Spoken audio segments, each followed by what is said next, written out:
Boa noite a todos. Hoje, 8 de outubro de 2018, nós estamos reunidos para estudarmos a obra O Consolador. Hoje nós iremos fazer a questão de número 124. Vamos envolver a nossa irmã Lígia para fazer a nossa prece de abertura. Mestre amigo Jesus, luz do nosso caminho de construção do reino de Deus dentro de cada um de nós. Agradecemos porque você está conosco mais uma vez, porque estamos reunidos no seu nome. Agradecemos também a espiritualidade amiga que já se faz presente nesse princípio. Nos envolva, Senhor, em tua conceição, que nós possamos enxergar essas lições que vamos aprender hoje e introjetá-las nos nossos espíritos. Assim seja. Muito bem, vamos nós? Pergunta Emmanuel. Questão 124, ainda o tema vida. Qual a importância da palavra humana para as conquistas evolutivas do espírito? A palavra é um dom divino, quando acompanhada dos atos que a testemunhem. E é por meio de seus caracteres falados ou escritos que o homem recebe o patrimônio de experiências sagradas de quantos o antecederam no mecanismo evolutivo das civilizações. É por intermédio de seus poderes que se transmite, de gerações a gerações, o fogo divino do progresso na escola abençoada da vida. A palavra é um dom divino quando acompanhada dos atos que a testemunham. A palavra de comum acordo com as atitudes. É através da palavra verdadeiramente que nós aprendemos as lições dos nossos antepassados. Confere? A questão 125, ele pergunta assim: reconhecendo que os nossos amigos do plano espiritual estão sempre ao nosso lado em todos os trabalhos e dificuldades, a fim de nos inspirar, quais os maiores obstáculos que a sua bondade encontra em nós para que recebamos o seu socorro indireto, afetuoso e eficiente? Sabemos da presença dos amigos espirituais, sabemos do auxílio dos amigos espirituais. O que esse amigo quer saber de Emmanuel é em que momento nós atrapalhamos. É dificultando essa assistência espiritual. Ele diz assim, olha, os maiores óbices psíquicos, já coloca que as dificuldades são de ordem psíquicas, antepostos pelo homem terrestre aos seus amigos e mentores da espiritualidade, são oriundos da ausência de humildade sincera nos corações, para o exame da própria situação de egoísmo, rebeldia e necessidade de sofrimento. O livro de sexta-feira, no Evangelho segundo o Espiritismo, quando o amigo espiritual vai comentar que nós venhamos a procurar, não os primeiros, mas os últimos lugares, e o amigo espiritual retrata que não é o lugar da cadeira, mas a busca dos lugares sociais, os títulos acadêmicos. Você vai fazer um concurso, é o primeiro. Então, normalmente, esse movimento de ser o primeiro, você está imbuído aí de vaidade e de orgulho. Quando o livro dos médios vai falar, uma das maiores dificuldades do médio, ele coloca também vaidade e orgulho. E aqui ele coloca a maior dificuldade para que os amigos espirituais possam nos auxiliar, é esse movimento de humildade sincera. A humildade é: façamos uma autoavaliação. Não é a avaliação da Lígia, não é a avaliação do outro, é uma autoavaliação das nossas condutas, da nossa fala, das nossas atitudes. E quase sempre vamos deparar verdadeiras feridas, verdadeiros cânceres. Então ele disse que a maior dificuldade é esse aqui, ó, a ausência de humildade, mas uma humildade sincera no sentimento, para o exame da própria situação, tanto de egoísmo quanto de rebeldia, de necessidade de sofrimento. Poucos de nós fazemos esse movimento. Poucos de nós fazemos autoavaliação. Tanto é, basta você dizer assim: eu acho que você não foi feliz nisso. Pronto. O cão já colou nela. Ela vai dar 1000 justificativas, mas será incapaz de dizer: errei. Sou humano. Entendeu? Então nós temos muito disso. E é isso, e só que nós só iremos começar a evoluir quando começarmos a fazer esse movimento de autoavaliação. Enquanto nós não fizermos esse movimento de autoavaliação, não haverá evolução. Eu estou apenas adquirindo conteúdo para aplicar no outro. Só isso. Porque eu acabo adquirindo conteúdo e sendo um excelente cobrador. Mas eu não consigo aplicar isso a mim mesmo. Então, eu só consigo aplicar isso a mim mesmo quando eu começo a fazer um movimento de autoavaliar as minhas atitudes diárias. Fiz por quê? Aquela minha atitude estava imbuída, e realmente o que diz o Evangelho? Seja severo com as vossas atitudes, e indulgente para o da lei. Nós sabemos isso de cor, mas no dia a dia a gente não faz isso, a gente é severo com o outro.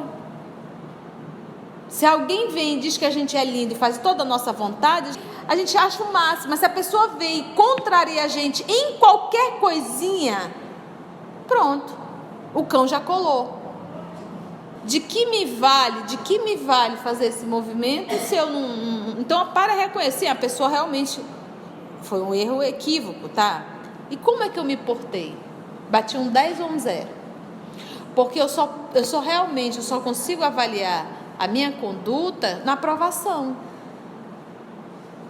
num momento difícil, na convivência com uma pessoa que fala algo que não me agrada.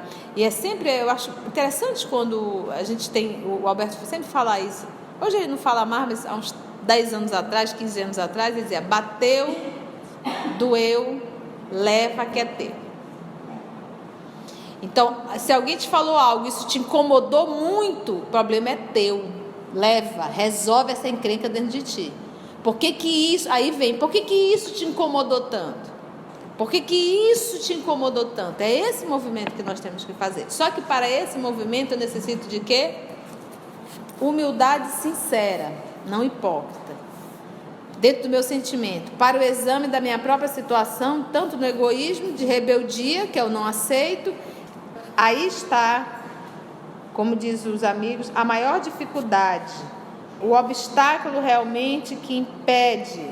Que a pergunta é: reconhecendo que os nossos amigos do plano espiritual estão sempre ao nosso lado em todos os trabalhos e dificuldades, a fim de nos inspirar, a palavra é essa, quais os maiores obstáculos que a sua bondade encontra em nós, para que recebamos o seu socorro indireto, porque ele não vai lá fazer para a gente, ele vai inspirar, afetuoso e eficiente. Aí ele diz: a falta de humildade sincera para fazer um autoexame.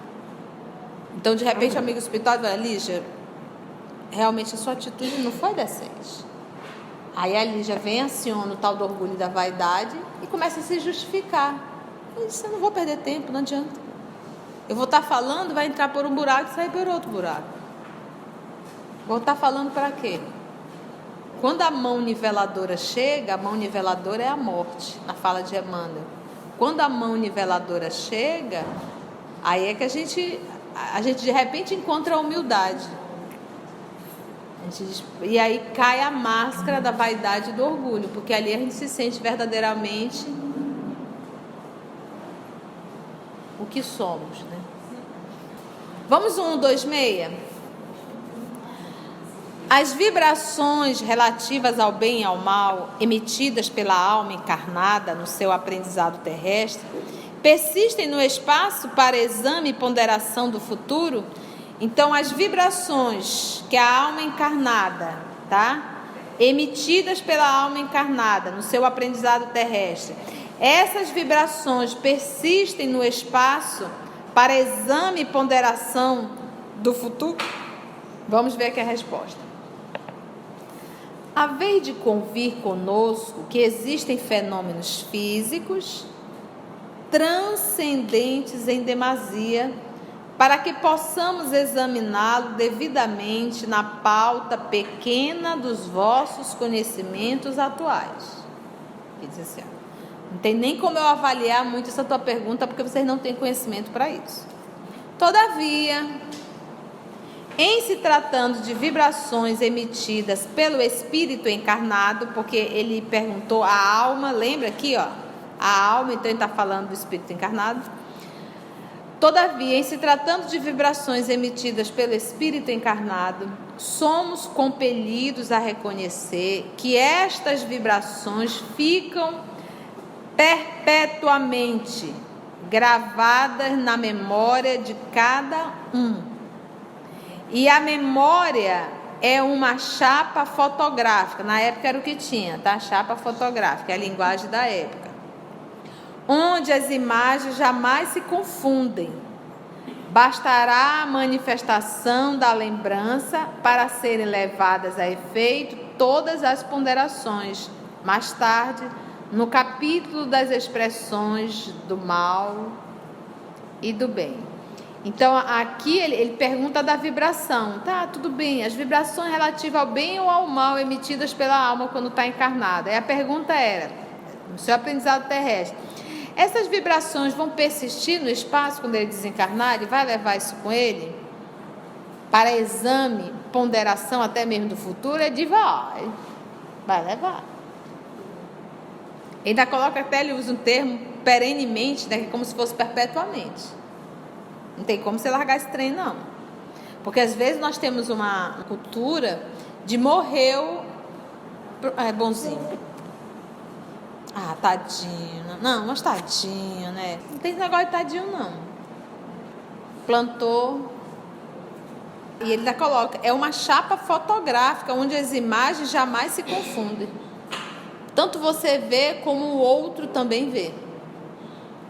Bastará a manifestação da lembrança para serem levadas a efeito todas as ponderações mais tarde no capítulo das expressões do mal e do bem. Porque nós somos um livro. Todos os dias nós escrevemos a nossa história. O papai dá um livro com folhas em branco e dá a caneta e diz, escreve a tua história.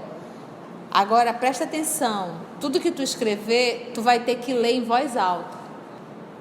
Então, se você sabe, se nós sabemos que nós vamos ter que ler em voz alta, que não venhamos escrever besteira, porque vamos ter que ler. Não dá para arrancar a página. Esse livro não tem como arrancar a página, está todo numerado. Mas é basicamente isso. Esse estar de frente com a própria consciência é estar de frente para o livro. Tem algumas realmente, imagina nós estamos aqui desencarnada, olha, me vê um telão, fazendo uma comparação de um telão, e diz assim, Constituição vai passar aqui o período da tua vida de tal ano a tal ano. Essa foi a pior fase. Pois é, essa mesmo que a gente vai pegar. Já pensou a gente de frente para esse telão? Meu Deus. Vamos lá mais um pouquinho? 127. O preceito do, abre aspas, corpo são, mentalidade sadia, fecha aspas, poderá ser observado tão somente pelo hábito dos esportes e labores atléticos, né? Porque é muito comum, na época principalmente, corpo são, mente sã, né? Uma vez o corpo estando saudável, a mente também estaria saudável. Vamos ver aqui a resposta. Poderá ser observada tão somente pelo hábito dos esportes e labores atléticos? É preciso sempre estar fazendo exercício para estar com a mente sã? No que se refere a, abre aspas, corpo são, fecha aspas, o atletismo tem papel importante, seria de ação das mais edificantes ao problema da saúde física. Se o homem, na sua vaidade e orgulho, não houvesse viciado também a fonte da ginástica e do esporte. Olha que interessante isso aqui. Por exemplo, eu tenho um problema na coluna, já tive uma inflamação no ciático. A semana passada, no domingo, eu fiquei quase 3 horas ali de sapato em pé. Eu não tenho o hábito de ficar em pé num seminário que é um período maior, mas eu fiquei teimosa. E a semana passada foi realmente muito corrida, eu não tive como ir para o Pilates fazer absolutamente nada. Hoje eu acordei com dor e o ciático pinçando. A gente já sabe o que é uma crise, sabe como começa. Se eu tivesse um grau de estresse, qualquer um movimento, entraria em cama.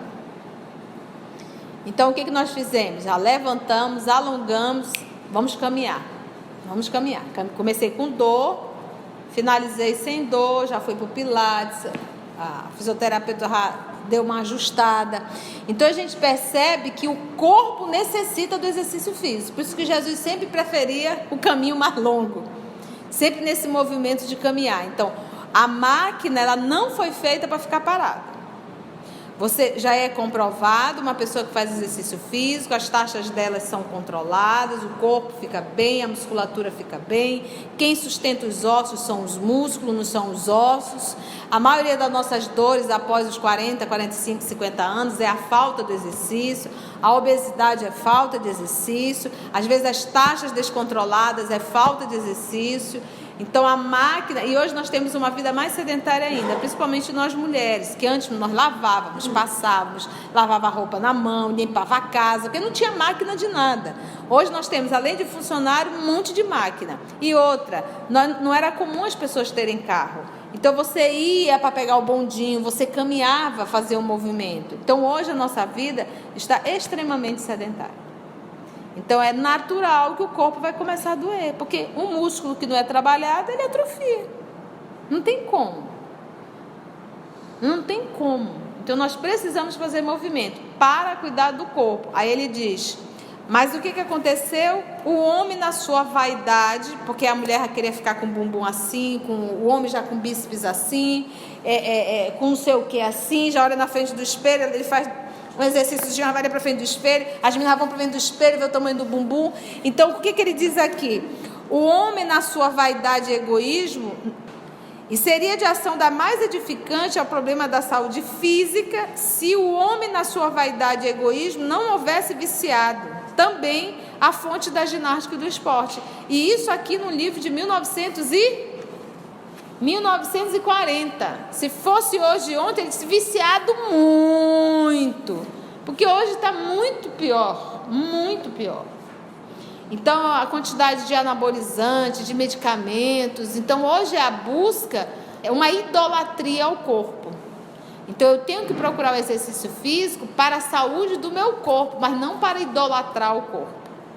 Eu não posso me apaixonar, lindo, sem você eu não vivo. Que é isso? Isso aqui é perecível. Mas enquanto eu estou aqui, eu tenho que cuidar desse uniforme, dar o cuidado necessário, nem mais e nem menos.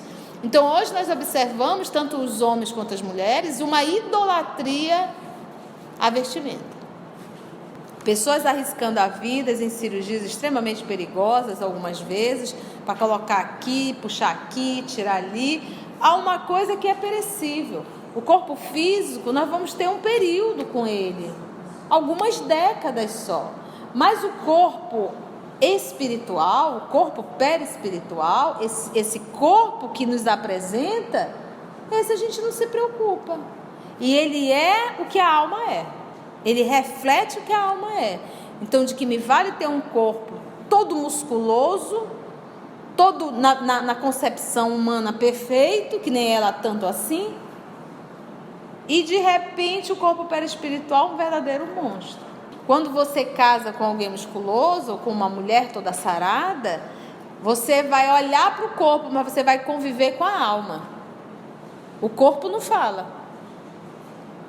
Você vai ter que aguentar aquela alma ali convivendo com você, que pode ser insuportável, apesar da beleza, aparente beleza física. O corpo não tem vida própria.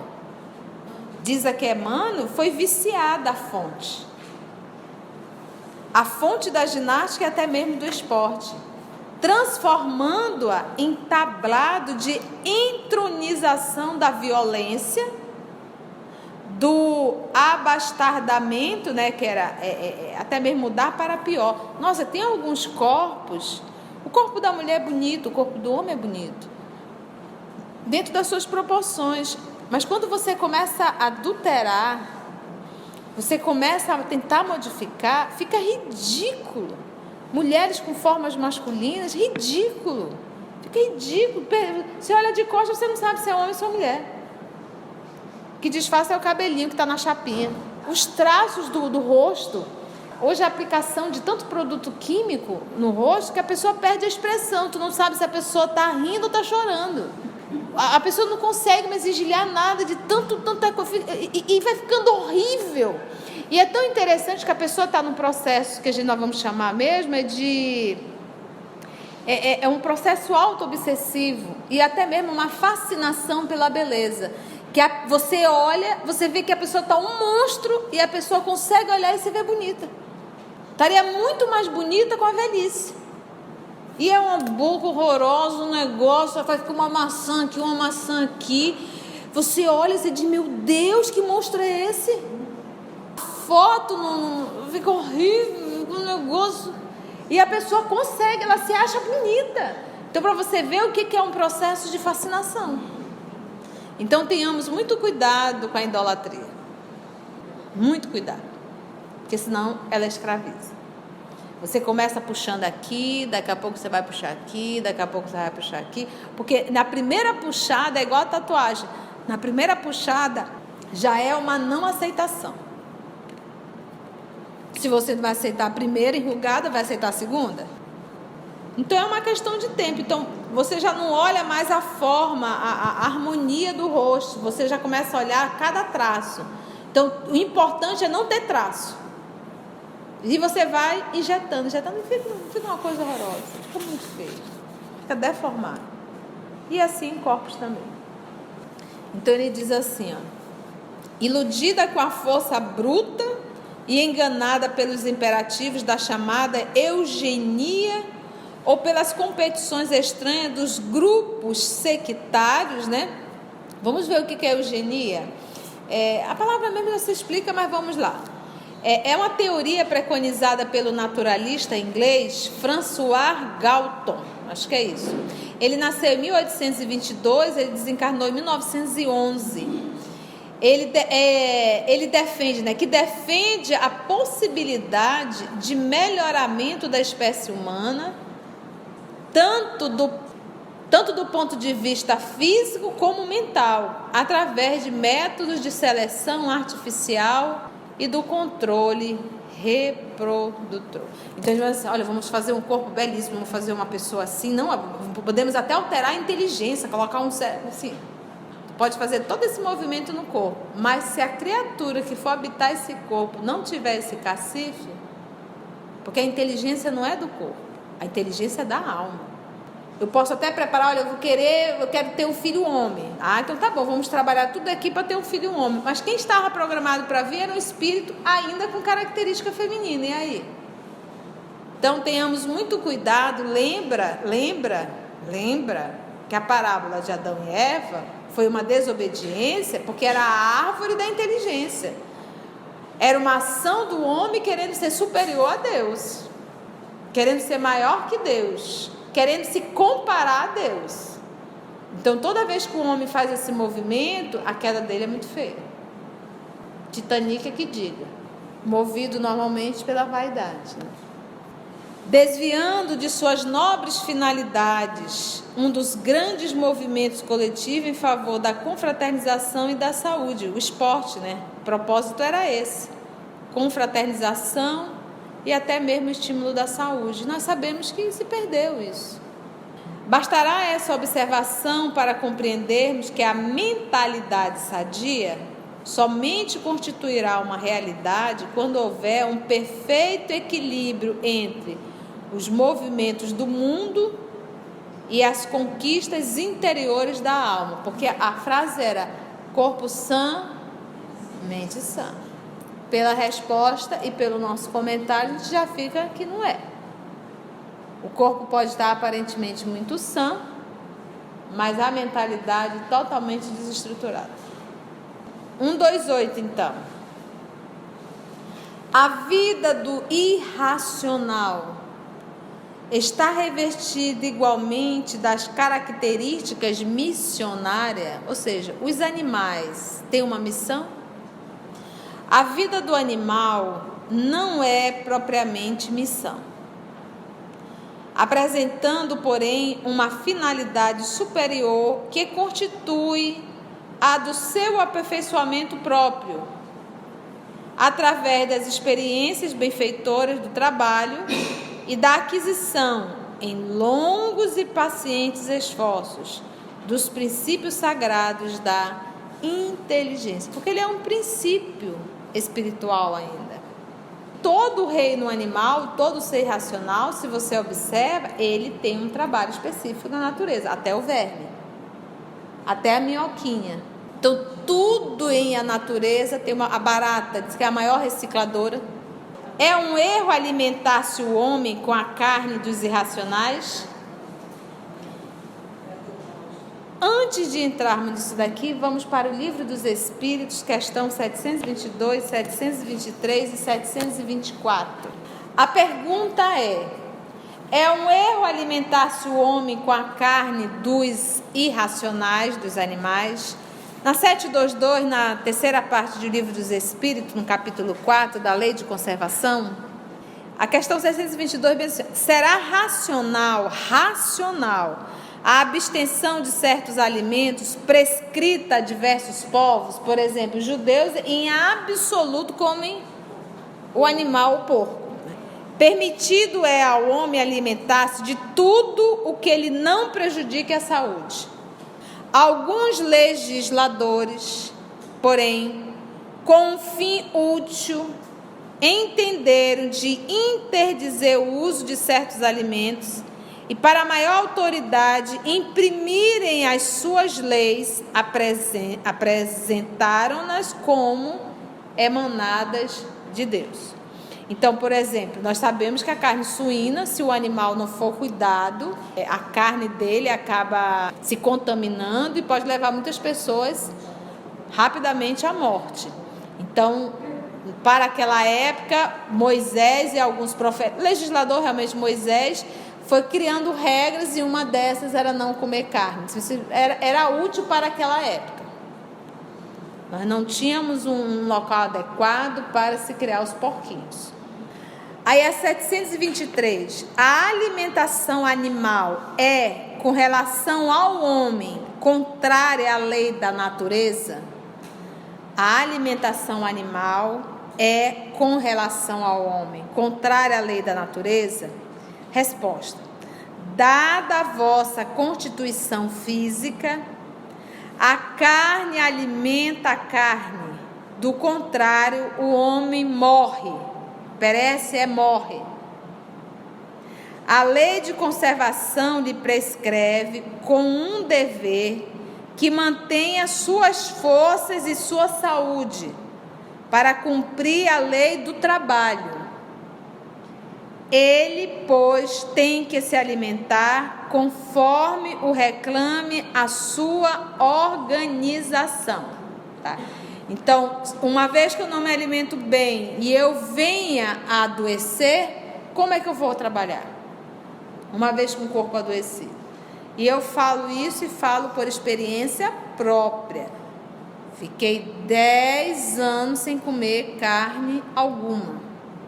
Eu acho que no 8º ano, devido à quantidade de anemia constante, olha o risco. Eu comia tudo. Então, depois eu vendo uma entrevista, um médico, um nutrólogo, falando sobre a anemia. Ele disse: olha, as pessoas têm mania, os antigos pegam um prego e colocam dentro do feijão, porque tem ferro. Aquilo é ferro mineral, não é o que aquilo é muito pouco. Você pode pegar no couve, em alguns frutos verdes, folhas verdes, tem ferro, tem, mas é de origem vegetal, é muito pouco. O ferro que nós necessitamos é de origem animal.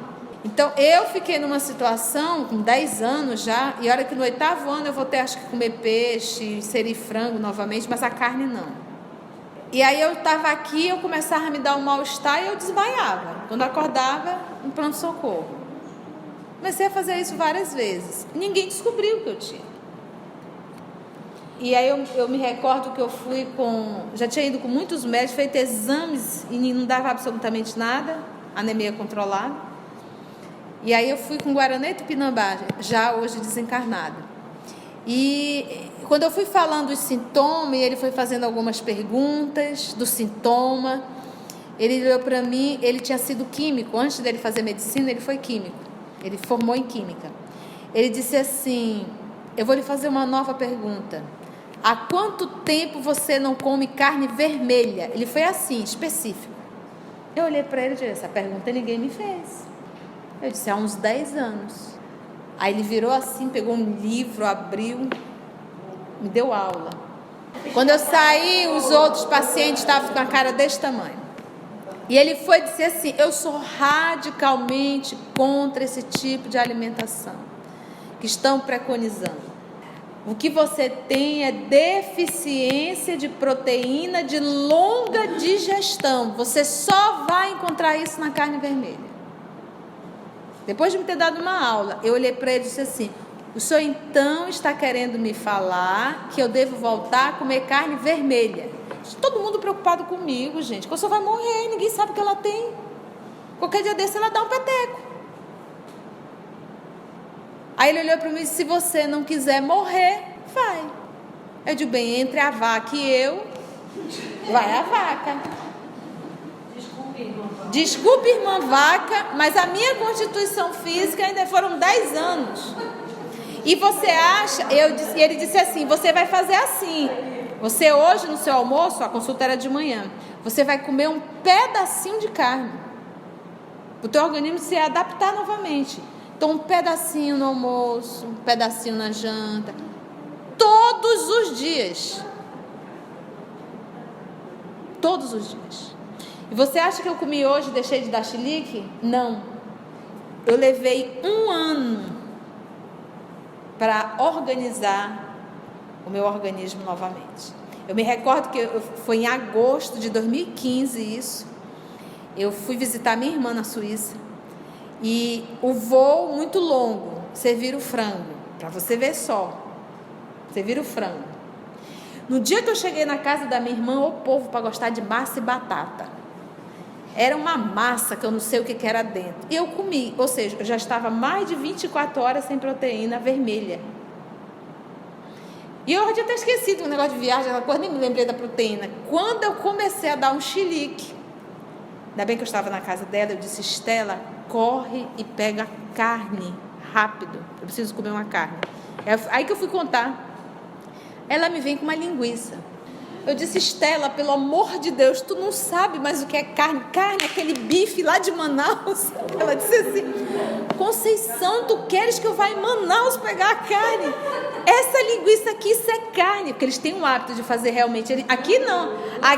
Aqui a linguiça daqui é cheia de troço, menos carne. E lá não. Tanto é que você não tem aquele olho de gordura. Por isso que você vê idoso comendo aquela linguiça, tu diz: meu Deus, mas não é carne. É carne socada. Ela disse: mano, isso é carne, come. E eu comia aquilo. E era impressionante. 30 minutos depois aquilo ia, a mão ia voltando, os pés iam voltando, aquela sensação de vida de novo ia voltando. Quando eu fiquei boazinha, né, eu disse: me leve para um açougue. Aqui não tem açougue no supermercado. Eu preciso ter carne. Gente, eu fiquei nessa agonia. Hoje eu tô rindo. Mas eu fiquei nessa agonia há 1 ano. 1 ano e alguns meses. Hoje eu posso passar 24 horas sem comer carne. Eu posso passar 1 semana sem comer carne. Por quê? Porque eu tenho reserva hoje da proteína. Mas naquela época eu não tinha. E era interessante, você vai apagando. É incontrolável. Era assim mesmo. Não, e eu sabia. Eu digo: eu vou desmaiar. Porque as sensações todas antes, né? Eu digo: eu vou apagar. As pessoas já me seguravam. É uma coisa linda, uma bela adormecida. Então ele diz assim, ó, na 724 ele vive assim: será meritório abster-se o homem da alimentação animal ou de outra qualquer por uma expiação? Não quero comer carne, mas vou expiar realmente isso. Ele diz sim, se praticar essa privação em benefício dos outros. A carne que tu vai deixar de comer, tu está dando para alguém? Entendeu? Sempre assim, em benefício a outro. Aos olhos de Deus, porém, só há mortificação havendo privação séria e útil. Qual a utilidade disso? Por exemplo, para mim, nenhuma. O Hitler era vegetariano. O Chico era carnívoro. Então, a alimentação não tem absolutamente nada a ver com moral. Chegará o momento que nós não iremos mais comer carne, chegará. Mas o nosso organismo estará adaptado para isso. Por isso é que qualificamos de hipócritas os que apenas aparentemente se privam de alguma coisa. Pautado nesse material de Livro dos Espíritos, vamos agora ver a pergunta de Emmanuel. A resposta de Emmanuel é categórica. Então ele diz: é um erro alimentar-se o homem com a carne dos irracionais? A ingestão de vísceras dos animais é um erro de enormes consequências, do qual derivaram numerosos vícios da nutrição humana. É de lastimar semelhante situação, mesmo porque, se o estado de materialidade da criatura exige a cooperação de determinadas vitaminas, esses valores nutritivos podem ser encontrados nos produtos de origem vegetal, que Emmanuel está falando para o futuro, sem a necessidade absoluta dos matadores e frigoríficos. Aí ele vem aqui e tenta ser menos... Temos de considerar, porém, a máquina econômica do interesse e da harmonia coletiva, na qual tantos operários fabricam seu pão cotidiano. Dizendo assim, olha, as pessoas vivem nesse matadouro. Suas peças não podem ser destruídas de um dia para o outro, sem perigos graves. Consolemo-nos com a visão do porvir, do futuro. Sendo justo trabalharmos dedicadamente pelo advento dos tempos novos em que os homens terrestres poderão dispensar da alimentação os despojos sangrentos de seus irmãos inferiores. Então, além da adaptação do corpo, do organismo, teremos outras alimentações. E, obviamente, nós sabemos que vai chegar uma hora que a gente não vai comer mais nada. A gente vai se alimentar de ar. Nós estudamos isso em Júpiter. Não há mais nenhum tipo de alimentação. Vamos para o 130? Operários do aprendizado terrestre, como devemos encarar o texto sagrado do, abre aspas, lembra-te do dia de sábado para santificá-lo, fecha aspas. Quando as obrigações de serviço proporcionam para isso os domingos, então, toda uma sociedade que não for judaica descansa no primeiro dia da semana, que é o domingo. E os nossos irmãos judeus, até por uma orientação do decálogo, guardam o dia de sábado. Aí vem a pergunta, e agora, quem está errado? Porque a gente não guarda o sábado, a gente guarda o domingo. Como a gente fica nessa situação? O descanso dominical deve ser sagrado pelo homem, não por se tratar de um domingo, mas em virtude da necessidade de se estabelecer uma pausa semanal aos movimentos da vida física. E uma pausa, meus irmãos, não é a inatividade, não é ficar sem fazer nada. É mudar naquele dia, não faça o que você faz a semana inteira. Por exemplo, eu trabalhei no shopping 15 anos. Pergunta se nas minhas férias, quando eu viajava, se eu entrava em algum shopping. Até o cheiro me incomodava já. Então você chega, já sente aquele cheiro de pipoca e batata frita. Até hoje eu não suporto comer em shopping. Então você imagina no dia da minha folga, para onde tu vai? Vou pro shopping. Fiquei anos sem assistir cinema. Porque você não aguenta. Então é fazer algo, e olha, e é um ambiente de repouso, onde a maioria do povo vai para descansar. Para mim já não era um repouso. Então é você fazer algo que difere do que você faz no cotidiano. Por exemplo, nós mulheres que cozinhamos segunda, terça, quarta, quinta, sexta, sábado. Poxa, domingo repousa. Manda o povo fritar ovo. Ou então pede para o povo pagar o restaurante. Compra. Eu preciso repousar. Eu preciso descansar. Então, se não for no domingo, que seja no sábado. Mas tem que tirar um dia para repouso, senão você fica num grau de estresse muito grande, irritado, cansaço físico. Você acaba trazendo um transtorno muito grande para quem convive com você. Então, o propósito aqui realmente não era o sábado ou o domingo, mas o repouso. Num período de 7 dias, tira um dia para repouso. Por isso que ele diz... de se estabelecer uma pausa semanal aos movimentos da vida física para o recolhimento espiritual da alma em si mesma, no caminho das atividades terrestres. Um momento de reflexão, sai da rotina. Aí você pega o domingo, vai para a beira do bar, bebe. Ou então se reúne com os amigos, fala besteira a tarde inteira. Não tem recolhimento.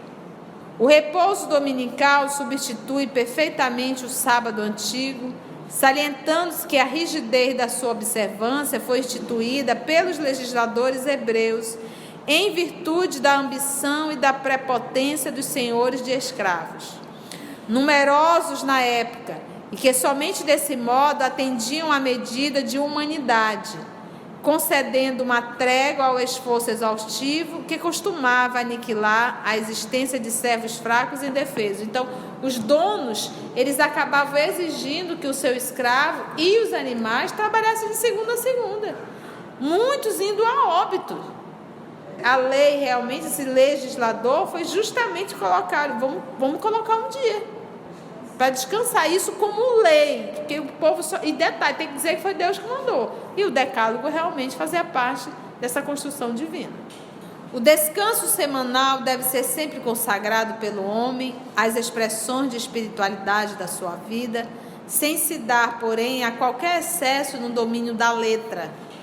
Nesse particular, porque após a palavra de Moisés, devemos ouvir a lição do Senhor, esclarecendo que, abre aspas, o sábado foi feito para o homem e não o homem para o sábado, fecha aspas. Porque você começa a idolatrar o sábado. Era o que o povo na época fazia. Jesus várias vezes devolveu a visão a um cego de nascença. Foram questionar por que ele fez aquilo no sábado. A coisa era tão letra, o sábado era tão idolatrado, que as pessoas não perceberam que ele curou um homem que nasceu cego. Mas isso não chamou atenção. O que chamou atenção é porque era o sábado. O sábado foi feito para o homem, não o homem para o sábado. Então tenhamos cuidado com esses excessos. Vamos dar uma paradinha aí, para a próxima semana vamos entrar em 2.2, experiência. Então agradecemos ao nosso Senhor Jesus por mais esse momento de oração, porque estudar o Consolador é oração, não é verdade? E recolhimento. E até o nosso próximo encontro do livro Consolador.